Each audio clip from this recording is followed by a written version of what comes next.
하나님 말씀 사사기 13장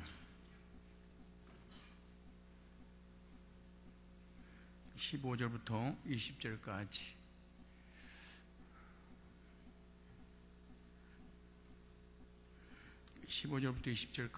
제목은 저번 시간에 이어서 하나님 만난 사람은 이런 제목입니다. 하나님 만난 사람 무슨 행동을 하느냐는 거잖아요. 자, 15절부터 20절까지 시작. 마노아가 여호와의 사자에게 말씀하옵나니 당신 우리에게 머물러서 우리가 당신을 위하여 염소 새끼 하나를 준비하게 하소서. 여호와의 사자가 마노아에게 네가 비록 나를 머물 내가 너의 식물을 먹지 아니하리라. 번제를 준비하려거든 마땅히 여호와께 드릴지니라니. 이는 마노아가 여호와의 사자인 줄 알지 못함을 인하며 마노아가 또 여호와의 사자에게 말씀하되 당신이 무엇이니까 당신의 말씀 이룰 때 우리가 당신을 존숭하리이다. 여호와의 사자가 그에게 이르되 어찌하여 이름을 묻느냐 내 이름은 기면이라. 이에 마노아가 염소 새끼 하나와 소제물을 취하여 반석 위에서 여호와께 드리매 사자가 이적을 향한지라. 마노아 그 아내가 본즉 불꽃이 단에서부터 하늘로 올라가는 동시에 여호와의 사자가 단불꽃 가운데서 쫓아 올라간지. 마노아 그 아내가 이것을 보고 얼굴을 땅에 대고 엎드리니라. 아멘. 하나님 만난 사람은 하면서 저번에 제가 말씀드렸습니다. 하나님 만난 사람은 하나님께 예배를 드리게 된다. 하나님 만난 사람은 하나님께 무엇을 드려요? 예배를 드린다. 반대로 하나님을 만난 적이 없는 사람은 하나님께 예배 드린다는 것이 불가능한 일입니다.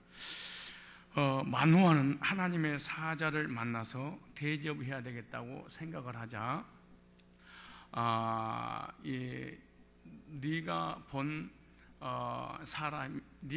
그 존재의 대상이 사람이면 하지 말고 하나님이라고만 해라. 그러면서 하나님이라고 생각한다면 이 번제와 소제를 드려라 이렇게 말합니다. 그래서 이 마노아 부부가 번제와 소제를 하나님 앞에 올려드립니다. 저번 시간에 말씀을 좀 요약하면 이 번제는 히브리어로 올라 이런 단어인데요. 올라가다, 실어 올리다, 높이다, 이게 번제입니다. 다시 말해서 위로 들어지는 제사, 위로 올라가는 제사. 이러한 단어의 의미는 그 불에 태워진 희생 제물의 향기가 하나님께 상달되는 의미를 바로 번제 이렇게 말합니다. 또 하나가 있는데 이게 소제입니다. 소제는 이 분배하다, 수여하다라는 헌물, 조공, 희생 제물을 뜻하는데 특별히 피가 없는 곡식을 가지고 하나님 앞에 제물을 들 때 소제 이렇게, 그래서 피가 없는 곡식 제물을 소제라 이렇게 말합니다. 이 구약의 5대 제사나 또 구약에 있는 모든 성막이나 구약에서 하나님께서 시켜주신 모든 내용들은 다 예수 그리스도의 십자가의 구속하고 연관되어 있습니다.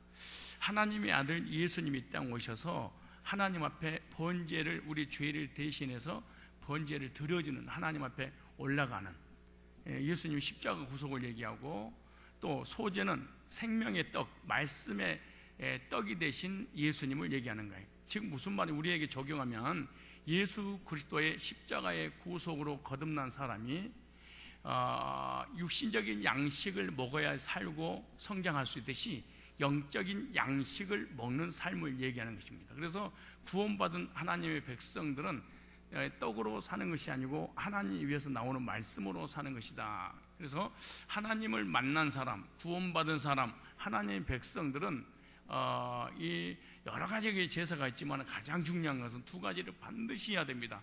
하나는 거듭남, 중생, 그리스도 안에서 새로운 피조물로 태어나는 것입니다.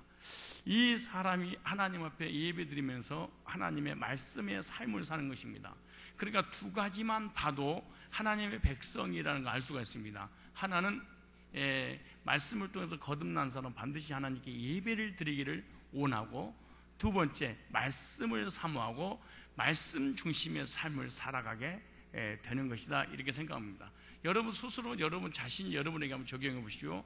내가 구원받기 전에는 예배에 재미가 없었습니다. 그런데 구원받고 난 다음에 예배가 감격스러워지고 예배가 기대가 되고 예배 때 하나님께 내게 무슨 말씀을 하시까 말씀에 대한 사모함이 있습니다. 나는 예수 믿습니다. 그러나 예배도 드리기 싫고요, 말씀의 삶도 싫어요. 나는 둘 다 싫어요. 이 사람은 종교이지 사실은 그리스도인이 아닙니다. 자기 스스로 종교적 의식과 형식 때문에 구원받은 사람인처럼 착각하고 있겠지만 그는 거듭난 사람이 아닌 것입니다. 그래서 이 삼손의 아버지 이 마누아가 하나님의 사자의 말씀에 순종하여 번제와 소제를 드립니다. 염소 새끼와 소제물을 드렸을 때 하나님께서는 불로 연락하셨다. 불로 응답하셨다. 불로 하나님께서 그 모든 예배 행위를 연락해 주셨습니다. 이와 같이 하나님을 만난 사람은 예배를 드리고 하나님 만난 사람은 말씀의 삶을 살게 될 때 하나님은 그 예배와 그 말씀의 삶을 사는 그 사람을 반드시 응답해 주시는 겁니다. 그래서 예배는 하나님을 만나는 통로고, 예배는 하나님 임재를 경험하는 통로고, 예배는 하나님 말씀을 듣고 삶의 방향을 설정받는 것이 바로 예배입니다. 예배는 너무나 중요한 것입니다. 그래서 예배에 헌신하는 저와 여러분이 꼭 되시기 바랍니다. 하나님 만나는 일을 우선순위의 삶으로 설정을 해야 됩니다.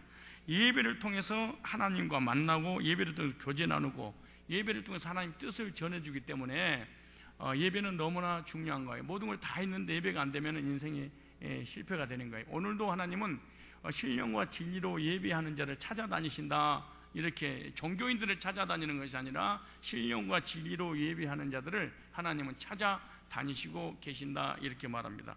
예배에 성공하시기를 바랍니다. 또 오늘 하나 말씀을 더 드리려고 하는 것은 하나님을 만난 사람은 하나님을 만나고 난 이후에 계속해서 하나님을 깊이 높이 넓이 알기를 원하신다. 연인간이 만나서 연애를 하고 난 다음에 사랑이 싹트게 되면 더 깊이 더 넓이 더 높이 알고 싶어서 가정을 꾸리기까지 하나 결혼하게 되잖아요. 구원받은 사람의 특징은 그걸로 끝나는 것이 아니라, 예배로 끝나는 것이 아니라 하나님이 어떤 분인지 더 알고 싶어요. 참 이상합니다.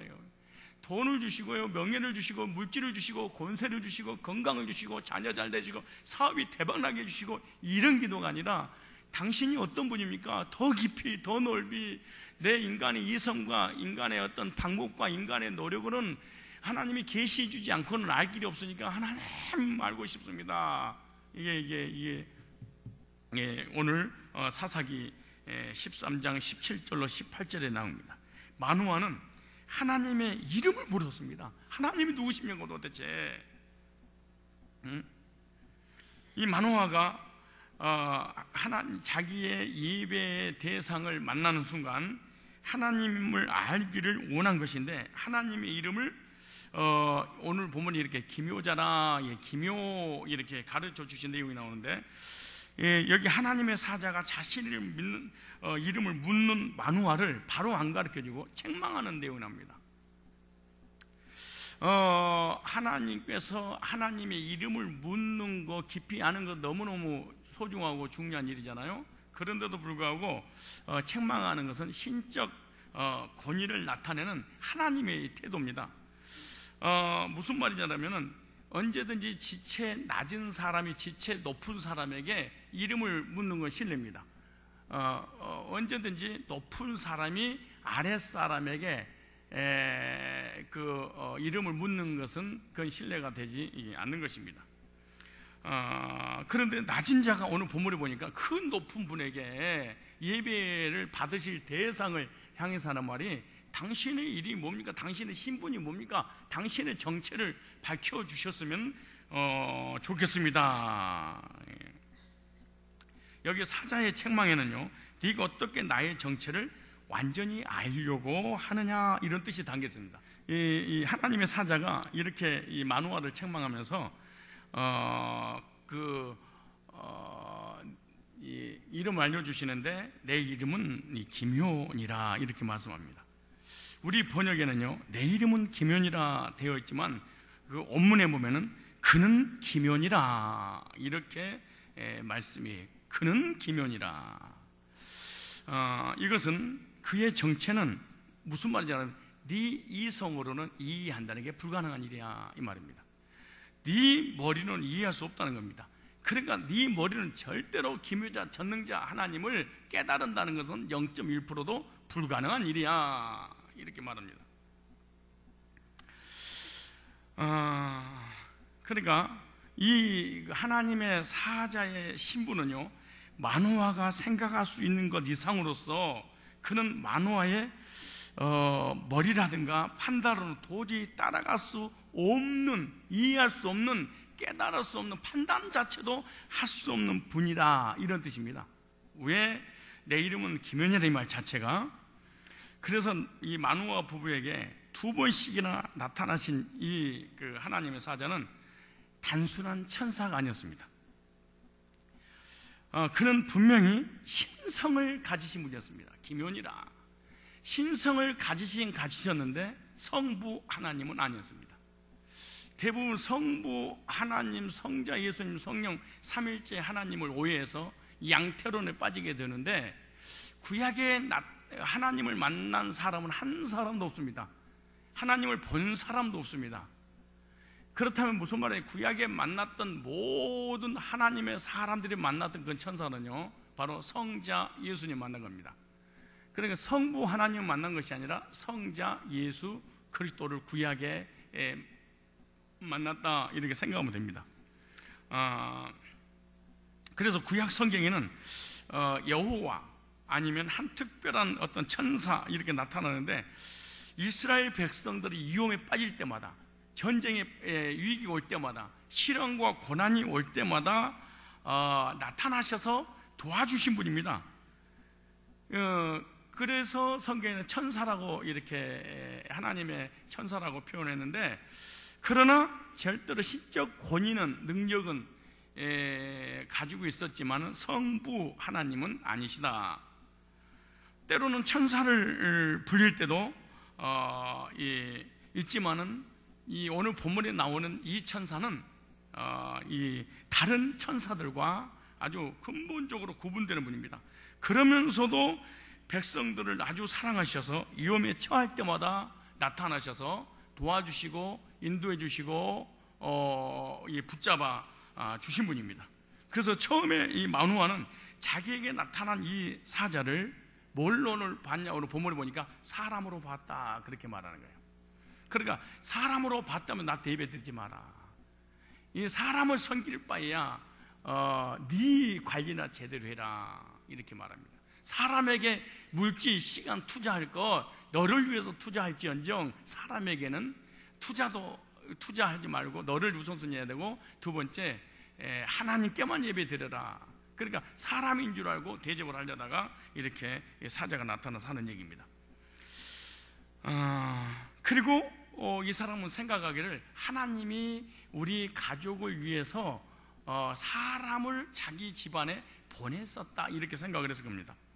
그러나 이 그와 대화를 나누면 나눌수록 겉모습은 평범한 사람이지만 그 안에는 하나님의 놀라운 영광과 신성이 있다는 것을 조금씩 깨닫기 시작을 합니다. 그는 기묘라. 우리는 그의 존재 자체를 이해할 수가 없습니다. 왜냐 그러면 그 기묘자, 전능자, 이 하나님, 이 땅에 속한 분이 아니고 창조주, 하늘에 속한 이분을 우리의 상상을 뛰어넘는 분입니다. 타락한 이성, 타락한 성품, 우리 인간의 의지, 우리 인간의 어떤 깨달음, 우리 인간의 불완전한 생각과 마음을 가지고 하나님이 어떤 분이다, 하나님을 만났다, 막 이렇게 한다는 거 오버합니다. 그러니까 어떤 사람이 죽어서 뭐 천국을 가고 지옥을 가고 막 이런 얘기를 하잖아요. 그거 표현한다는 게 내가 만났던 하나님이 꿈속에서 환상 중에 내지는 기도하다가 입신했더니 앞모습을 안 보여주고 뒷모습만 받고 막 어쩌고저쩌고 막 그랬다고 그러는데 이게 빨간 거짓말들입니다.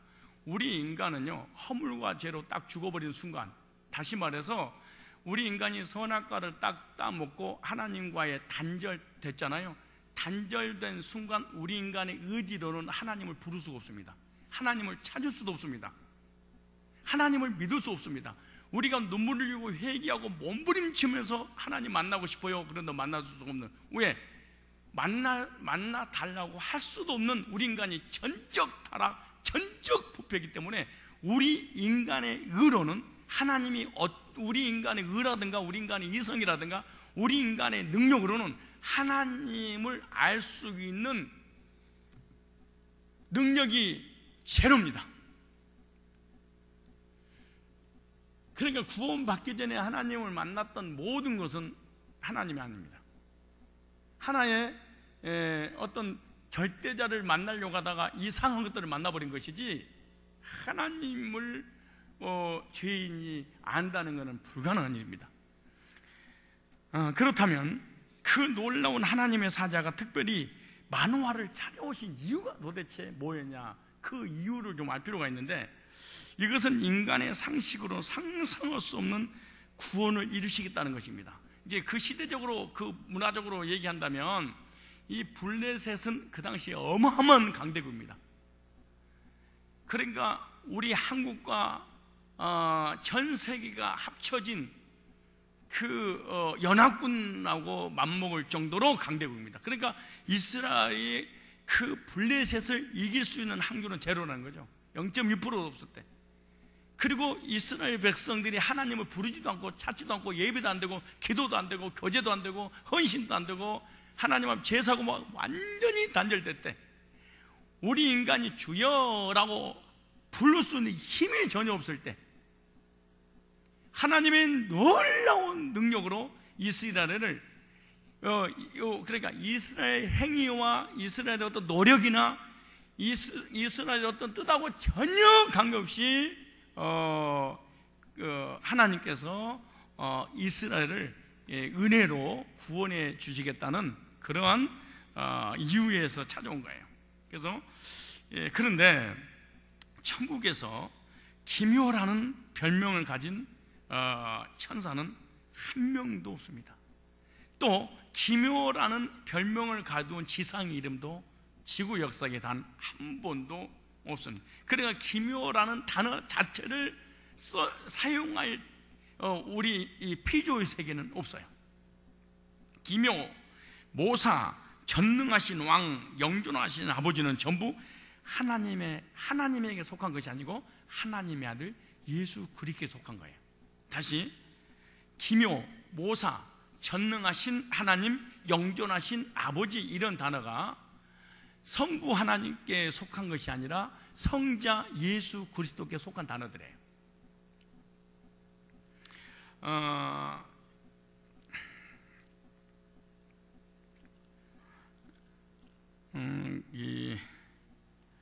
우리가 교회에서 신앙생활을 할 때요, 좀 그 이중 인격은 아니지만은 이중성을 가지고 있는 우리 모습을 발견하게 돼요. 좀 어려운 말인 것 같은데, 이중 인격자는 아니지만 다중 인격자는 아니지만은 이중성을 가지고 교회를 다닌다. 예를 들어서 고향도 다르고 직업도 다르고 성격도 다르고 다 이 죄인들이 모여 사는 곳이 바로 어디예요? 예? 어디예요? 교회잖아요. 교회에서 여러분 완전을 요구하지 마십시오. 목회자에게, 사역자들에게 지금 우리 청년들부터 시작해서 예배가 안 되고 은혜가 안 되고 교회 왔다 갔다 하면서 믿음 떨어진 아이들의 특징이 있죠. 자기도 별볼일 없는 존재도 불구하고 많은 사람에게 기대치가 너무 큰 거야. 다시 말해서 이런 거야. 목사님은 완벽해야 돼. 우리 사역자들은 완벽해야 돼. 실수하면 안 돼. 흠도 점도 없이 하나님의 종으로서 살아야 돼. 거짓말도 하면 안 되고 신실하고, 물론 그래야 되겠지. 그렇게 하다가 완벽을 요구하다가 결코 그 완벽을 요구를 들어주지 않을 때 이 사람 넘어지고 마는 거예요. 그래서 교회를 떠나고, 그래서 모든 관계를 깨지고 지 혼자 교회에 왔다 갔다는 거예요. 지도 완전한 죄인인데도 불구하고. 여기서 놀라운 것은, 그런데 이중성이라고 그랬어요. 이중성이라고 했어요. 이름에도 불구하고 우리 속에 기묘가 있다는 거예요. 무슨 말이냐 그러면은 하나님의 영광이 있다는 거예요.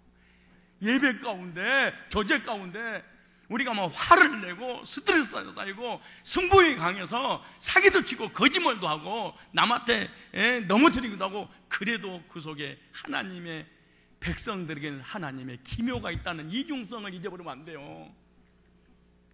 이런 의미에서 오늘 기묘라는 단어가 우리 속에 적용되어야 된다니까요.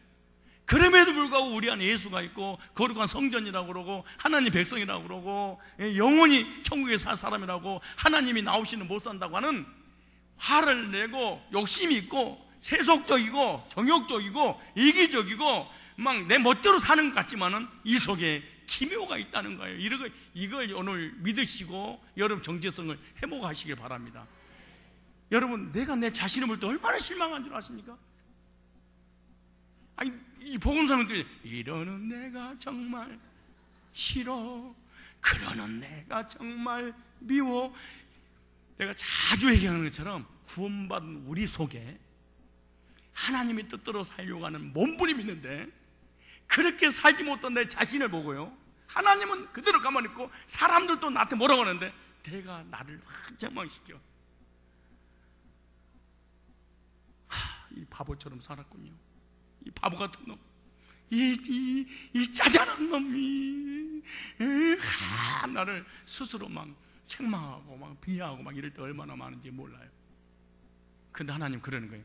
그럼에도 불구하고 너는 기묘야, 이렇게 말씀하시는 거예요.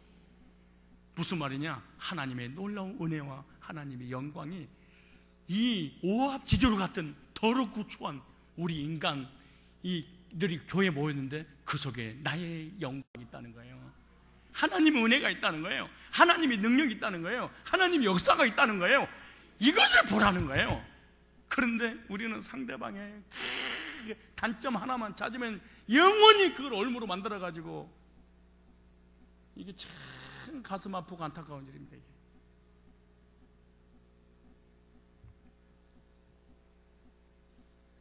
내가 언젠가 그런 얘기 했잖아요.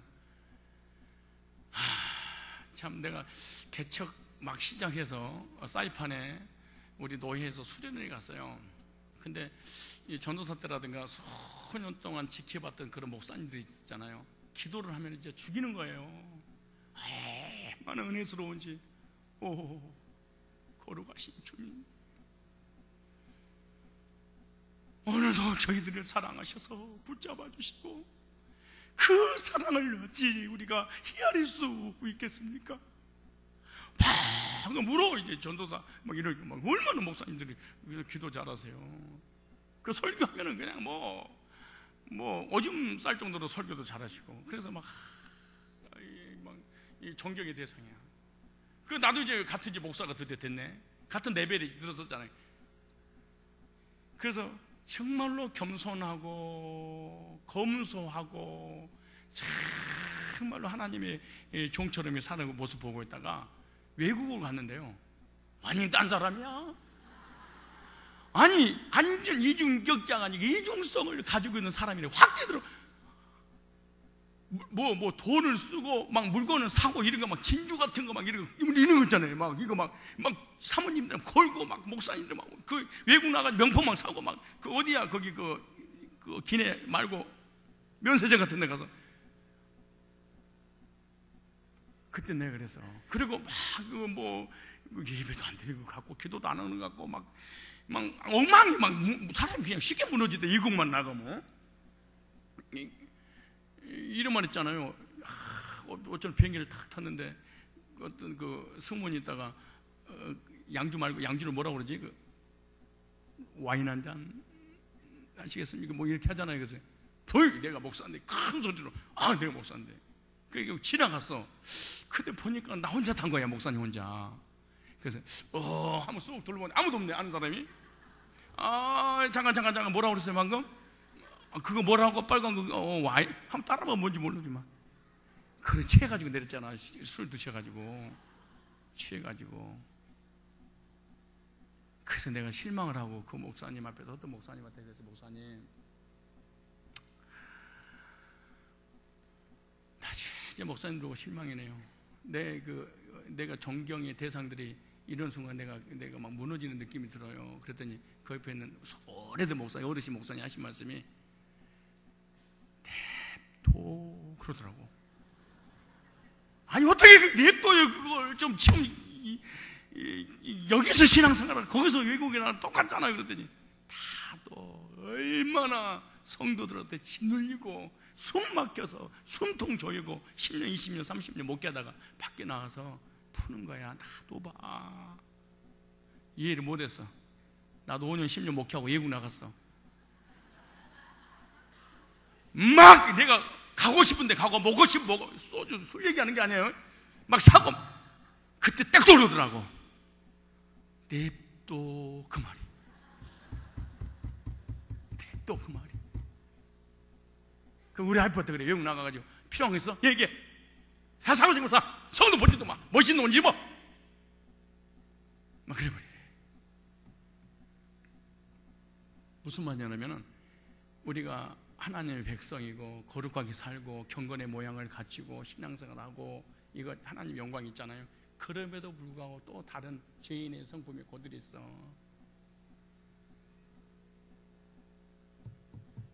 이것이 우리에게 적용된 기묘의 의미야. 이것을 인정하면 여러분 정말로 누굴 판단하고 비판하고 정지하고 어떻게 저럴 수가, 어떻게 이럴 수가, 말도 안 돼. 목사가, 장로가, 전도사가 그 손깍지를 이런 행동을 하지 않을 겁니다.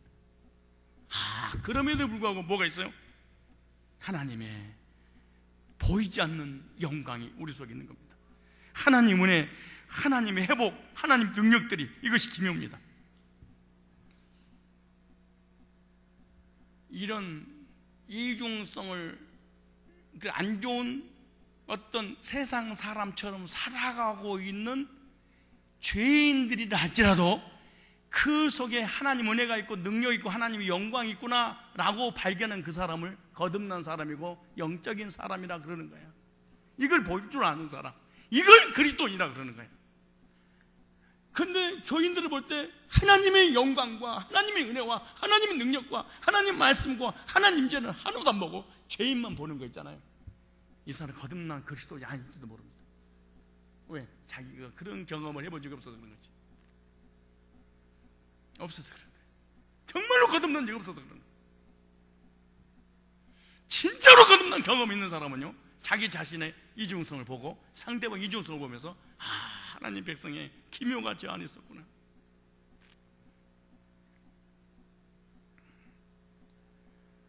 죄인 속에 하나님의 영광을 볼 줄 아는 사람,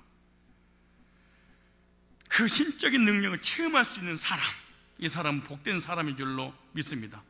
물론 겉모습은 사람입니다. 오늘 본문에 겉모습은 사람, 똑같은 사람입니다. 여러분, 우리가요 하나님의 기묘를 내 속에 모시고 살지 않는 이런 사람은요, 아니 이것을 볼 줄 모르는 사람은요, 뭐만 보이냐? 죄인의 모습만 보여.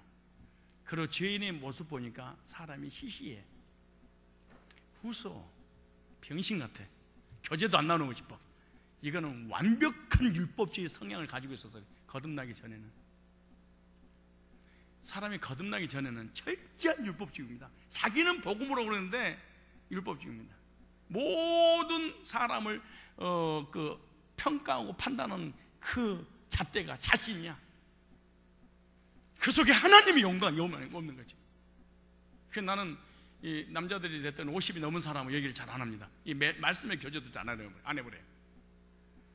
진짜 안 해요. 우리 장로님들 외에는. 왜냐? 너무 사람을 잣대로 보기 때문에 가까이 가기가 너무 두려워. 왜? 혹시 흠이 잡히면 어떡하나.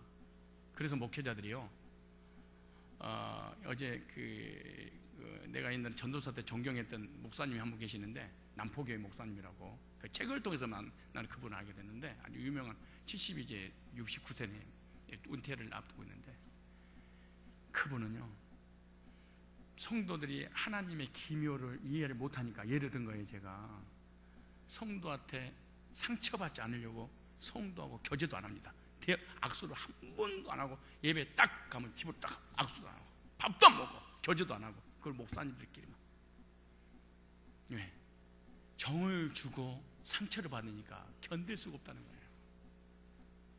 저기 그 간석동의 주안에 있는 그 교회 목사님 같은 경우는 강대상에서 아예 내려오지 않는데, 그럼 어떻게 못 깨닫냐? 맨 처음에 이사 올 때 있잖아요. 그러니까 새신자 등록할 때 등록 신방만 담임이 가고 나머지는 수십 년 지나도 모든 예경사 다 부목사들 하세요. 그러니까 상처 주지도 않고 받지도 않고, 그러니까 영원히 우리 목사님은 이런 시시한 인간이 아니라 기묘자라, 하나님의 종이라, 하나님 영광. 그러니까 성도들 상처를 안 받는다. 그 나는 그냥 줬고 하지, 닦고 하지, 목욕 같이 하지, 막 장난을 치지. 그러니까 무슨 말씀하면 덤벼버리는 거예요. 그래서 우리 목사님에게는 이 기묘가 없구나 이게. 그래서 치워다버리고 흉보고 비판한 이거 뭔 줄 아세요? 그것 때문에 본인이 상처받는 게 아니고 목회자가 상처를 받아. 왜?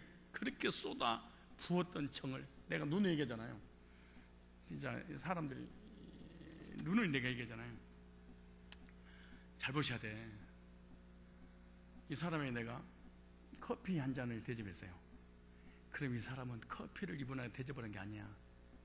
이 커피 속에 이 사람의 마음이 전달된 거야.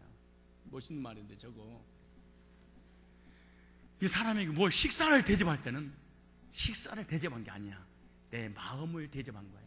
근데 사람은 뭘로 보냐? 식사, 처먹는 거 요거만 봐. 그래, 처음 먹었으니까 나도 처 갚아야지. 내가 언젠가 설교할 때 그랬잖아요. 나는 돈 꽂아가지고 고맙단 말을 한 번도 들어본 적, 받지도 않았지만 고맙단 말을 들어본 적 없어요. 한 번도. 근데 오해를 하지 마요.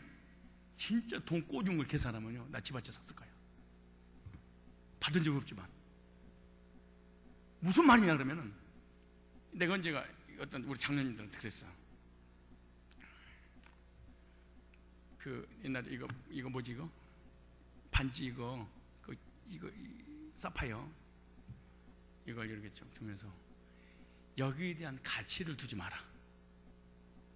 이 보석은 내 마음의 보석을 전달하는 거다. 내 마음의 보석을 당신한테 드린 거니까 그 반지를 내 마음으로 받아줬으면 좋겠다.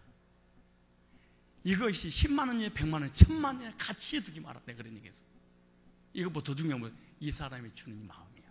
그런데 사람은, 그리고 두 번째, 자 보세요.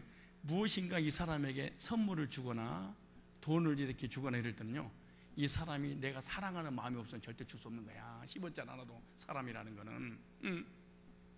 혹시 지나가는 목사님 나한테 100만 원 꿔줘요. 내가 미쳐서 꿔주게? 지나가는 사람 밥 한 끼 라면 한 그릇 라면 안 줘요. 나는 안 줘요. 뭐야? 아무런 관계 없으니까. 근데 사람은 라면으로 봐가지고 이제 내가 짬뽕으로 갚을 거야. 나쁜 놈들이에요. 이거는 정말 이게 문제예요. 이거에. 그래서 내가 사람 있고 돈 잃고 교인 뺏기고 그게 뭔 줄 아세요? 그게 돈 갚을 때 되는 거야.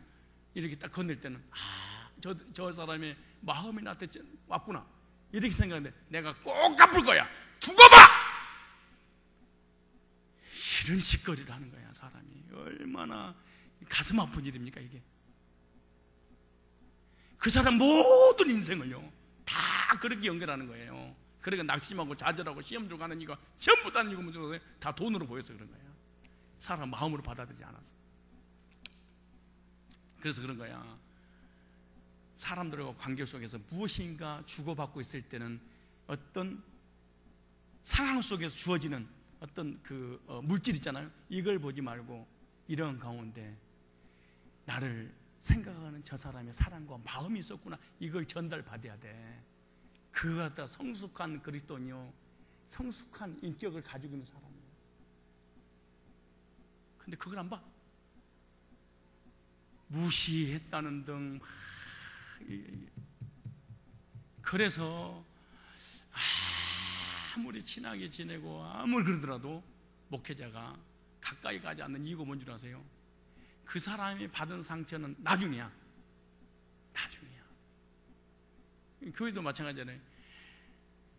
몇 년 동안 목회자들이 목회를 하면서 얼마나 말씀 줬어. 인생을 변화시켜버리고 뒤집어버리고 구원받게 하고 이런 메시지를 줬는데 불구하고 그 주었던 그런 추억과 그 은혜와 그 사랑을 생각도 안 해. 나 섭섭하니 탁 잘라. 그러니까 뭔 말이냐면 그 사람 속에 신적인 어떤 능력은 조금도 볼 생각 않고, 왜? 거듭난 적이 없으니까, 구원받은 적이 없으니까. 몸은 뭐냐? 부족하고 모자라고 덜 떨어진 죄인들만 딱 보이는 거야 이게. 그래서 혼자 예배드리고 혼자 기도하고 혼자 성경 보고 혼자 다니는 거야 교회를. 커뮤니케이션이 이루어지지 않는 거지. 왠 줄 아세요? 이중성을 보지 못해서 그런 거야. 오늘 본문에 이중성을 보는 게 나오는 거야. 사람인데 그 속에 뭐가 있어? 사람은 봤는데 보면 볼수록 이 사람들이 뭐가 있는 거야 이게. 마누아가 이 천사를 보는데 무슨 말이야? 이 사람이 별변이는 나하고 똑같은 모자란 인간 같은데 하나님 은혜가 있고 하나님 능력이 있고 믿음이 있고 성령이 있고 하나님 도우심이 있고 하나님 사랑이 있고, 이게 뭔가 보여져야만이 그리스도인의 삶을 우리가 살아갈 수 있는 거예요. 무슨 말인지 못 알아듣겠지만 그래서 평생 동안 옮겨 다니는 교회. 그럼 나는 내가 마음에 드나? 내가 이중성을 가지고 내가 내 자신을 보더라도 미움일 때가 얼마나 많아. 내가 내 자신 싫을 때가 얼마나 많아요. 그런데 딴 사람이야 더하죠. 인사하세요. 율법의 잣대로 사람을 판단하지 마시고 상대방의 마음을 받으세요. 시작.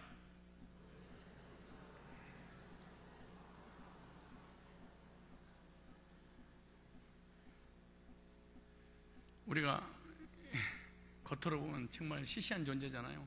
배변이 없는 존재잖아요. 무능력한 존재잖아요. 그런데 그 속에 기묘가 있어서 어떤 일이 벌어지세요? 세상을 이기는 힘이 그 여러분 성도 안에 있었다는 사실 여러분 아시기 바랍니다. 별별일 없는 여러분들이잖아요. 본인도 그러고 딴 사람도 그렇게 생각하고, 그런데 우리가 죄를 이기고 세상을 이기고 마귀를 이기고 지옥을 이기고 하나님의 백성이 되고, 지금도 그 기묘 때문에 이 자리에 앉아서 예배 드리는 거예요. 그 기묘가 없으면 우리 예배 못 드린다니까. 아무런 힘이 없는데 무슨 예배를 드려요?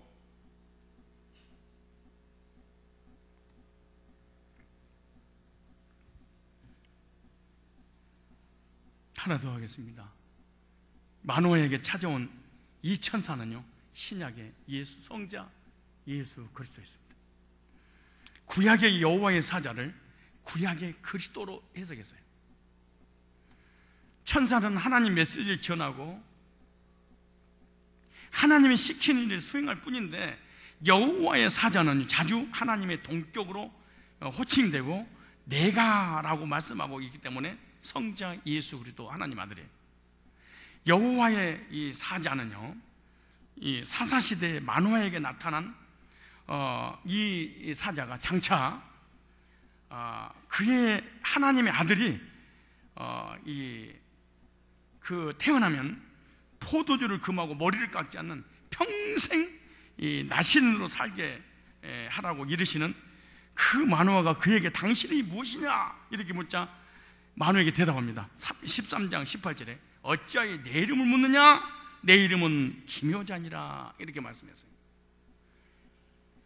이 여호와의 사자가 곧 그리스도임을 후에 이사야 선지자가 밝혀냈어요. 한번 찾아보실래요? 이사야 이 말씀이, 이 기묘자가 이사야 선지자가 뭐라고, 아예 하나님의 아들 성자 예수님을 딱 써놨어. 이사야 9장 6절에. 자, 찾아보세요. 그 누구도 반박 못하도록. 그러니까 이 마누아가 만났던 이 천사는 성자 예수 그리스도, 성육신하신 예수님 만난 거예요. 성자 하나님이 사람의 몸을 입고 사람에게 나타나셔서 인생의 문제를 해결해 주실 것이라고 오신 그분이에요. 근데 여기서는 이사야 사사기에서는 기묘자라고 했지만은, 그러면 성자 예수님이 어떻게 알수면 이거는 너무 어거지로 해석하는 거 아닙니까? 그래서 이사야 9장 6절에 이는 한 아기가 우리에게 낳고, 9장 6절에요, 한 아들을 우리에게 주신 바 되었는데 그 어깨에는 정사를 메었고 그 이름을 기묘자라 뭐라? 모사라. 전능하신 하나님이라, 영존하신 아버지라, 평강의 왕이라. 무슨 말이냐? 구약의 하나님을 만났던 모든 사람은 성자 예수님을 통해서 거듭난 사람들입니다.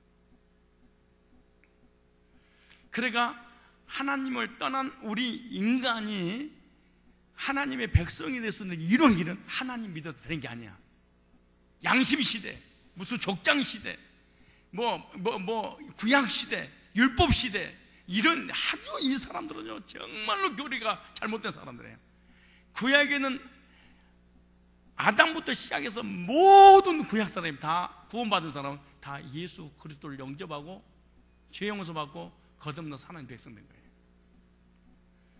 율법을 지켜서 구원받은 것도 아니고 하나님 믿어서 구원받은 것도 아니고 다 누구를 통하여?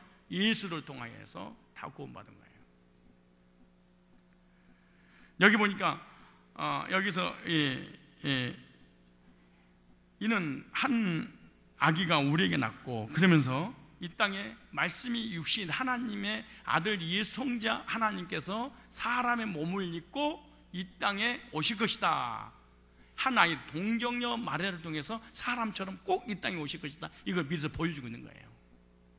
그런데 정사를 메웠고 이걸 미시라, 이런 히브리어 미시라 그런데 이 말은 통치할 것이고 지배할 것이다. 하나님이 이 땅에 오셔서 십자가의 구속을 이루시고 난 다음에 하나님 백성을 친히 다스리고 통치하시고 하나님 뜻대로 이끌어 나가시고 하나님께서 왕으로 오시는. 그 다음에 기묘자, 이 히브리어로 이 펠레인데 이 기묘자란 말은 원래 의미는 비밀이라는 뜻입니다. 비밀이라는 뜻인데 이 비밀은 그분이 천지를 창조한 하나님의 말씀이고 그분이 보낸 아들인데 그분이 곧 전능하신 하나님이고 영존하신 아버지라, 이렇게 표현한 것이에요. 그 다음에 여기 모사란 말은 이 야츠, 충고, 즉 조언하다, 권면하다, 고안해내다, 계획하다, 이걸 갖다가 이 성경에 모사. 그런데 내가 지금 정사나 모사를 얘기하는 것이 아니라 무엇을 말하고 싶으냐 그러면은 이 기묘자에 관한 얘기입니다. 비밀. 그러나 그 권위의 영광을 스스로 내려놓고 사람의 모습으로 오셔서 아무도 그분을 알아볼 수 없습니다. 왜냐 그러면은 전능하신 창조주, 영원하신 하나님께서 피조물을 만드셨는데 피조물이 타락하고 죄를 짓고 하나님 다 떠났잖아요. 근데 죄인 중에 개수 같은 이 쓰레기 같은 먼지 같은 우리 인간 세상에 하나님이 사람의 몸을 입고 피조물에게 찾아왔어. 그러니까는 구약 사람이든 예수님 당시의 사람이든 간에 도저히 이해를 할 수가 없었어요. 어떻게 내가 만든 피조물을 위해서, 피조물이 되어서 피조물을 위해서 구원하려고 이 땅에 오느냐. 그러니까 하나님이 사람의 몸을 입고 이 땅에 온다는 것을 이해할 수가 없었어. 그래서 하나님의 백성들 유대인들이 예수님을 실어버린 바 되었고 그에게 예언한 거예요. 한번 찾아볼래요? 이사야. 자, 이사야 53장.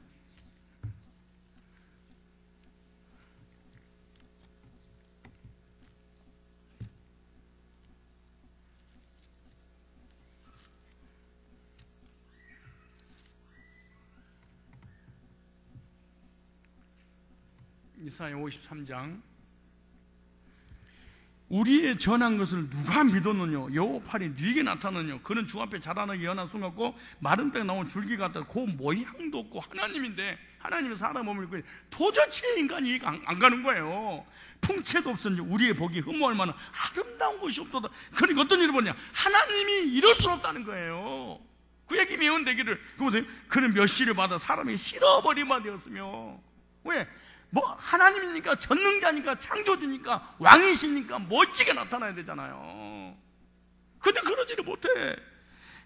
강고로 많이 겪어서 질고를 아는 자는 마치 사람들에게 얼굴을 가리고 보지 않음을 받은 자 같아 멸시를 당하였고 우리도 그를 귀히 여기지 아니하였도다. 그렇게 말해. 근데 그 하나님께서 우리 인간을 구원하시려고 이렇게 이 말씀 여러분 은혜 받아야 돼. 멍하고 있으면 진짜 구원받는 건 생각이 문제야. 솔직한 얘기로 정말로 예배에 대한 말씀에 대해서 사모함이 없다, 한 번 정도 생각해봐야 돼. 내 영혼에 대해서 한번 생각해봐야 돼. 야, 이거 아닌 거 아니야? 생각해봐야 돼.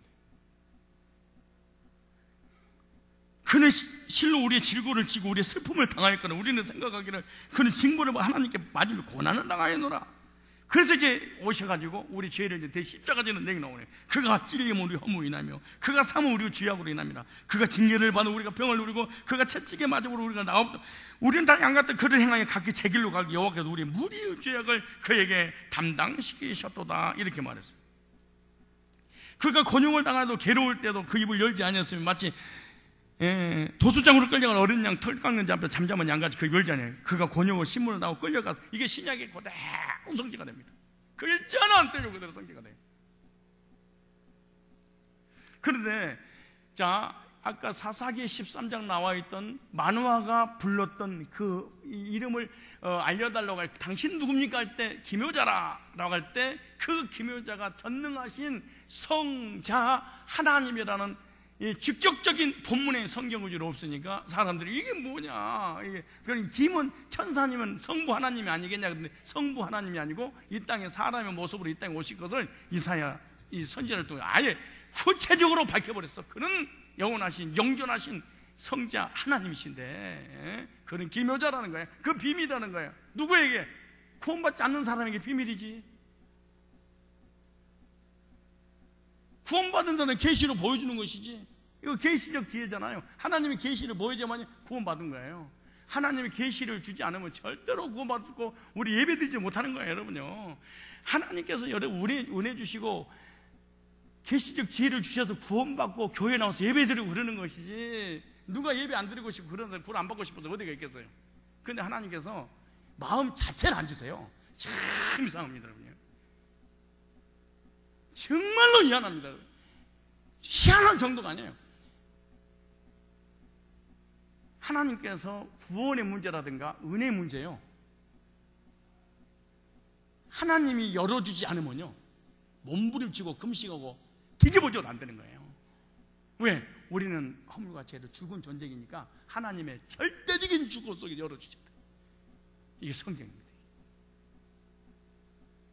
근데 이 말씀을 더 정확하게 어디 해놨냐? 빌립보서 2장 6절에 이렇게 해놨어요. 찾아보세요. 빌립보서 2장 6절.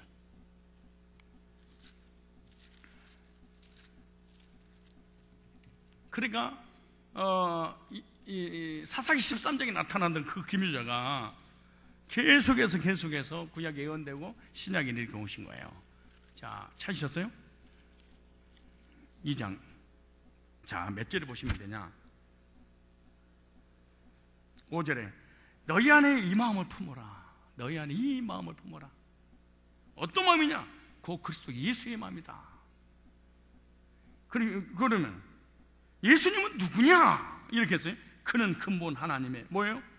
본체. 본체신 하나님과 동등됨을 취할 것을 여기지 아니고 오히려 자기를 비워 종형기를 가지고 사람들과 같이 되고 사람의 모양으로 낮추셨으며. 자, 여러분요 진짜 이게요 겸손하셔야 됩니다. 교만한 사람의 특징 중에 하나가 뭔지 은혜를 못 받아. 요즘 사람들이 난 요즘 은혜가 안 돼요. 무지하게 교만해서 그래요. 그 교만하단 말은 하나님이 내게 해준 게 하나도 없다는 거예요. 하나님 죽어도 믿지 않겠습니다 이 말이거든요. 은혜가 없다는 얘기는. 그리고 하나님 관계가 짜단됐다는 거예요. 근데 저 보세요. 왜 이 말씀하냐? 봐봐요.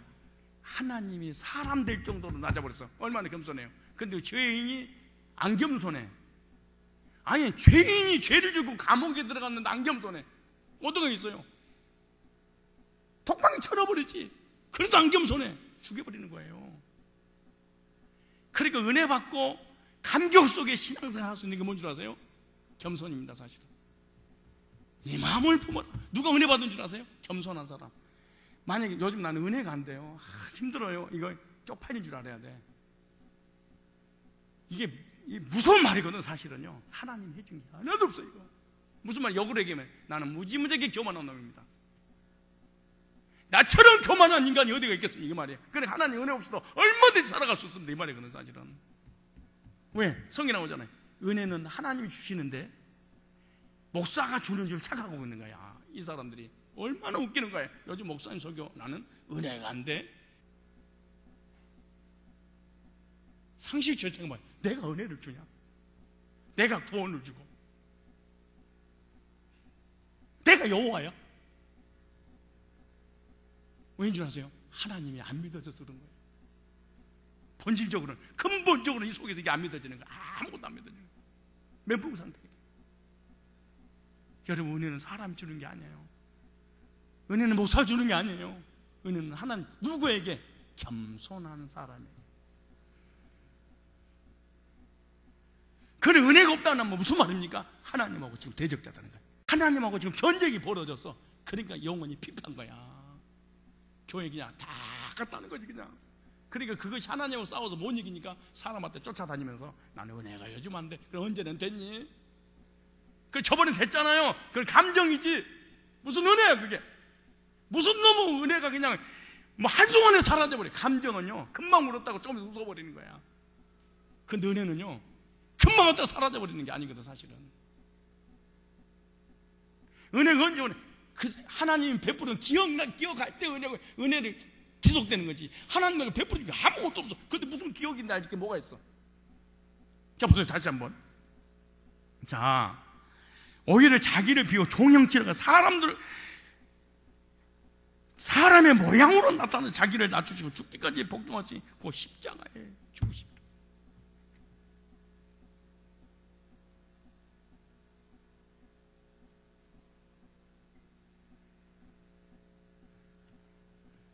사람도 사람 관계 속에서 사람이 겸손해야 사람이 따는 거예요. 나는 우리 청년들 교제 나눌 때 싸가지 없고 교만하잖아요. 근데 그냥 형식적으로 얘기하지 내 속 얘기는 안 해버려. 왜? 그 다 나중에 그것이 뭐가 되냐 그러면은 이 단점과 약점이 돼서 나중에 공격을 해버려. 이게 무서운 거야 이게. 그래서 사람들이 교제 나눌 때도 겸손한 사람하고 교제 나눌 때 행복하고 즐겁고 계속 하고 싶고. 여기서 나타난 그 김여자는 이사야서 이제 아예 성자 하나님이라고 표현했고, 그 성자 하나님 빌립보서는 이 땅 오셨다 그렇게 했어요. 한번 또 찾아보실래요? 로마서 9장 5절. 사도 바울은 뭐라고 그랬는가? 로마서에 시작. 조상들도 저희 곳이 오시나면 그리스도가 저기서 나셨으니 저는 만물에 계셔 세세의 찬양을 받으시를 하나님이라. 아멘. 성자 하나님, 세세의 찬양을 받으실 하나님이라. 구약에 나타나는 그 김여자 모사 전능하신 분이 누구냐? 바로 성자 하나님이 사람 몸을 입고 이 땅에 찾아오신 성육신하신 그 하나님을 마누아가 만난 거야. 한번 또 찾아볼래시네요. 요한일서 5장 20절.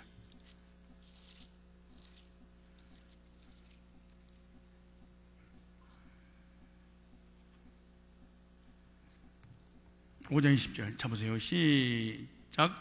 또 아는 것은 하나님의 아들이 이르러 우리에게 지각을 주사 우리를 참된 자를 알게 하신 것과 또한 우리가 참된 자 곧 그의 아들 예수 그리스도 안에 있는 것이라. 그것이니 그는 참 하나님이시여 뭐라? 영생이니라. 마누아가 그렇게 알려고 했던 그 천사는 누구였느냐? 바로 누구였어요? 성자 하나님. 인류를 자기를 구원하려고 이 땅에 사람의 몸을 입고 오실 성육신의 예수님을 미리 본 겁니다. 근데 어떻게 봤느냐? 예배를 통하여 만났다. 성자 하나님 어떻게 만났냐? 예배 가운데 임하시는구나. 여러분처럼 앉아있는 그런 거 말고 정말로 하나님 당신 누굽니까? 알고 싶어요. 예배를 통하여 하나님 알고 싶고 말씀을 통하여 하나님 알고, 이런 사람에게 하나님은 알려주시는 거예요. 따라서 합시다. 하나님을 아는 길은 예배를 통해서 알게 된다. 예배는요 하나님을 알아가는 통로입니다. 예배를 통하여 하나님을 알고 하나님을 경험하는 겁니다. 예배의 영광을 경험하지 못하면 절대로 신자답게 살지 못합니다. 오히려 믿지 않는 사람보다 훨씬 더 비참하게 살게 됩니다. 참된 신앙은요, 자로 재듯 기계적인 삶을 사는 사람이 아니야. 예를 들어서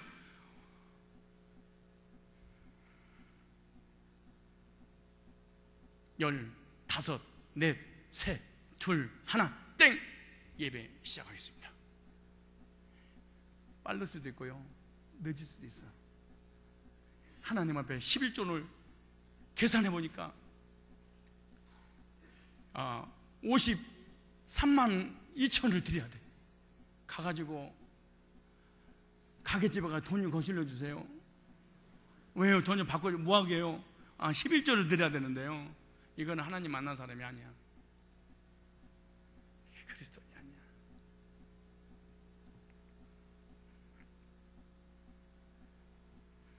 그리스도의 삶 속에서는요, 또 그 심령 속에 무엇인가 하나님께서 주신 그 은혜로 넘쳐나야 될 줄로 믿습니다. 우리가 기계적으로 신앙생활하는 사람은요, 이것도 표현을 이렇게 했지만은 율법적으로 신앙생활하는 사람은 하나님의 영광을 전혀 모릅니다. 맡겨진 일을 정확하게 해치울 수 있지만 하나님의 영광은 절대로 체험하지 못합니다. 이 신앙, 율법적 신앙이나 기계적으로 잣대로 재는 신앙은 나쁜 것은 아니지만 하나님을 모르는 신앙입니다. 이해하기 어렵지만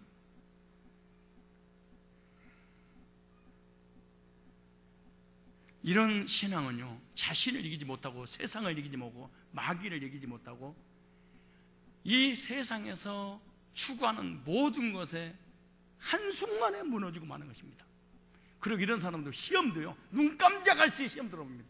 사람이 말 한마디 그냥 시험 들어요. 여러분, 기계적인 신앙, 율법적 신앙, 잣대로 재는 신앙, 착착착 이런 사람은요,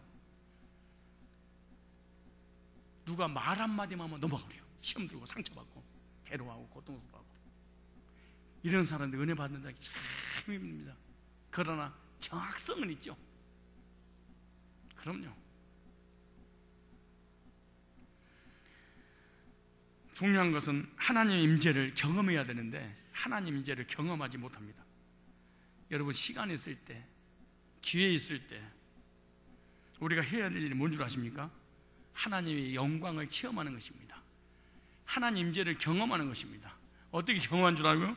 하나님 앞에 예배를 드릴 때마다 하나님의 놀라운 은혜들을 경험하게 된다는 것입니다. 이런 영광의 경험이 없는 사람은요, 말씀을 듣고 눈물을 흘리며 기뻐하는 사람을 이해를 하지 못합니다. 여러분, 청년들 중에서도요, 나는 청년 사역을 하지만 청년들을 개인적인 교제를 안 하잖아요. 전도사나 간사한테 맡기기 때문에. 하나 질문할까요?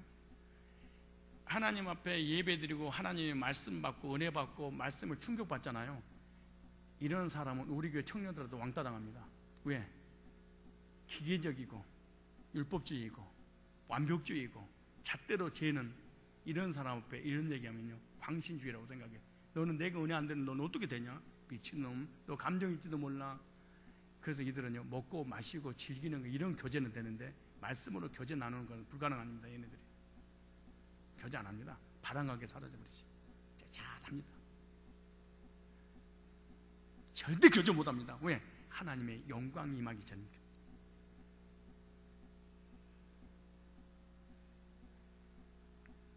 말씀 듣고 은혜 받고 감사와 감격으로 눈물을 흘리면서 교제 나누고 싶고 받은 말씀 나누고 싶은데 사람들한테 얘기를 하면은 왜 우는데, 뭐가 즐거운데, 뭐가 기쁜데 이해하지 못합니다.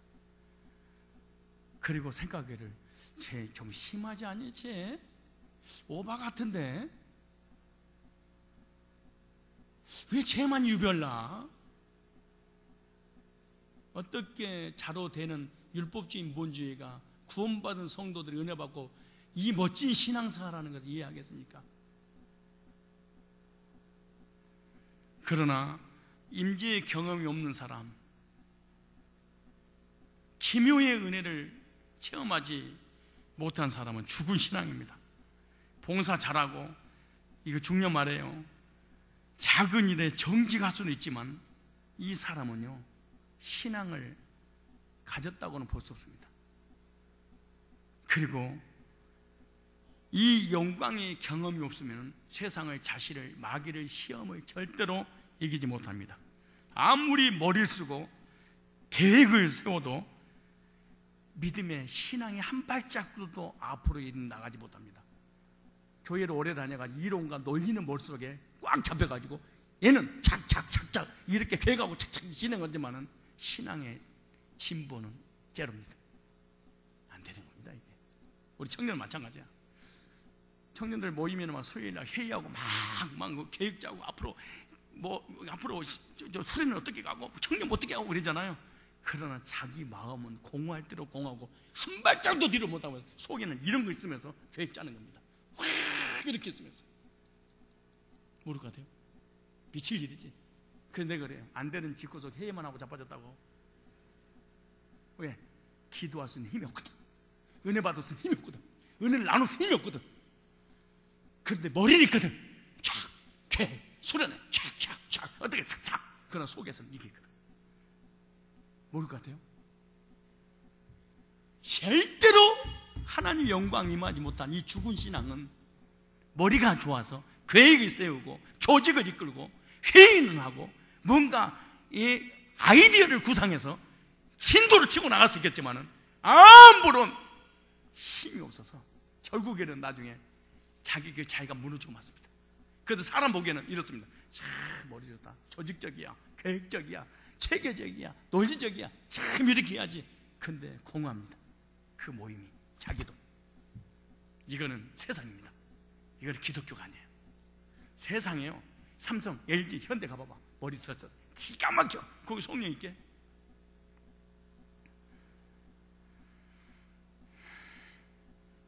기회 지나가기 전에 예배를 통해서 하나님 만나고, 예배를 통해 하나님 말씀 듣고 회복 역사가 일어나야 될 줄 믿습니다. 이것은 하나님의 사자 성육신하신 주님이 나타나 직접 말씀하신 것입니다. 예배를 통하여 하나님을 체험하십시오. 하나님의 말씀을 통해서 하나님을 계속해서 알아가시기 바랍니다. 하나님의 은혜를 체험하고 하나님 사랑을 알아가고, 예배는요 하나님을 더 알아가는 과정입니다. 예배는 위대한 우리의 가장 소중한 행위인 것입니다. 주님은 오늘 동일하게 우리에게 조언하십니다. 지금 너희들이 해야 될 일은 이 사람 저 사람 만나서 도움을 요청하는 일이 아니야.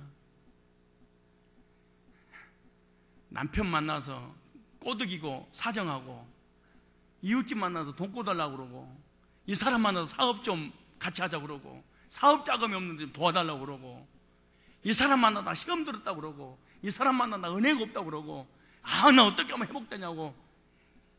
오늘 마지막 결론입니다. 이런 짓거리 하지 말고 하나님의 놀라운 기묘의 경험을 해라, 그렇게 얘기합니다.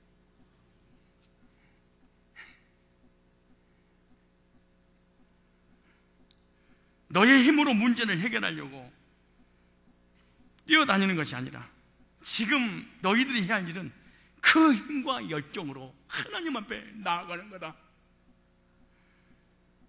때로 우리는 예배 드리는 것보다도 사람 만나서 대화를 나누고 위로받는 편이 나에게 큰 도움이 된다고 생각합니다. 착각입니다. 나는 우리 청년들 사이 가면서 나 이거 많이 봤잖아요.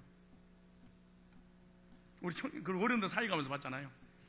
은혜가 안 되고 믿음이 떨어지고 문제가 있으니까 사람 만나서 위로받고 격려받고 사람을 또 도움받으려고 하다가 싹 나갔습니다. 안 되는 겁니다. 오늘 본문이 그 얘기예요. 목사님, 그럼 그 사람을 니들 생각한다면 그 사람 멀쩡하고 멋있는 사람인데 목사님이 잘못 판단한 거잖아요. 웃기고 있어. 잘못 판단 안 했다는 걸 어떻게 할 수 있냐? 나가서 신앙생활 하는 거 보면 알아.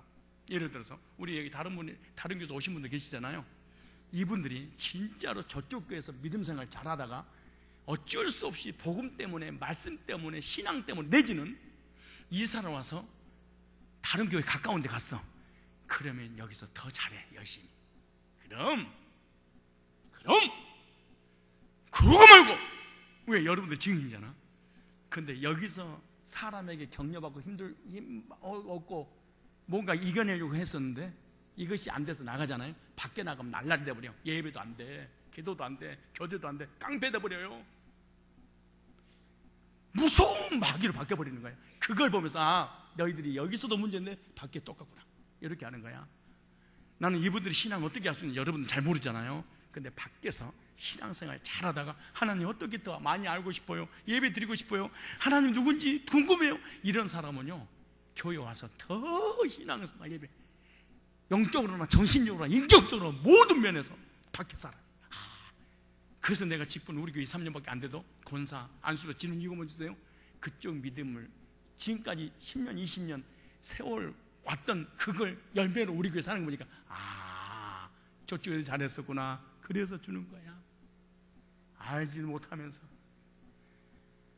그쪽에서 별별 없이 도피처럼 피난처 오는 사람, 여기서도 썬데이 크리스 아니고 여기서도 앗다리가 딸이야.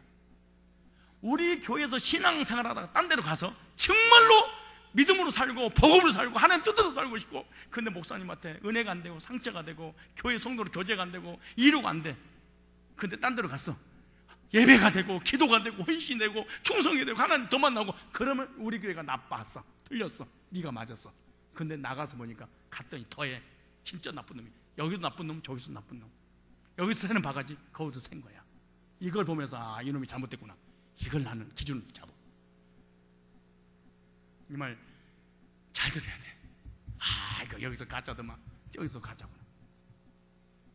다시 얘기합니다. 사람 만나서 위로받고 싶니? 그 시간에 나를 만나야 되지 않겠냐? 사람 만나서 직장 알아보고 사업 알아보고 돈 좀 꿔달라고 몸부림치면서 이쪽 저쪽 아부하고 다닐 때 그 아까운 시간에 나한테 예배드리고 말씀 받고 영적으로 회복해야 되지 않겠니? 그런데 하나님 만나서 예배드리고 기도하고 영적으로 회복되는 것보다도 사람 만나는 게 더 빠르거든. 왜? 나 좀 이해 좀 해줘, 내 마음 좀 알아줘, 나 요즘 의뢰가 안 돼, 시험이 들었어, 나 좀 봐줘, 응? 이래가 사람 아니 죽이는 일은 빠르니까 그걸 선택하는 거야. 청년들이든 어른이든 남존들이든. 모를 것 같아요? 성경은 그 얘기야. 그 시간 있어? 하나님 만나봐. 사람 비판하고 흉보고 은혜 없다고 난리치고 모여서 회의하면서 이런 짓거리 할 시간 있으면 나한테 예배 드려봐. 나를 만나면 끝날 거 아니겠냐? 그 나는 안 만나고 네 우선순위가 뭐야? 은혜가 없어요, 목사님, 집사님. 맨날 사람 찾아다니면서 그런 짓거리를, 그럼 네 인생은 그 어떤 단 한 보의 일보도 앞으로 나아갈 수 있는 신앙이 아니고 너는 죽은 신앙이야. 성경은 모습 받고 있어.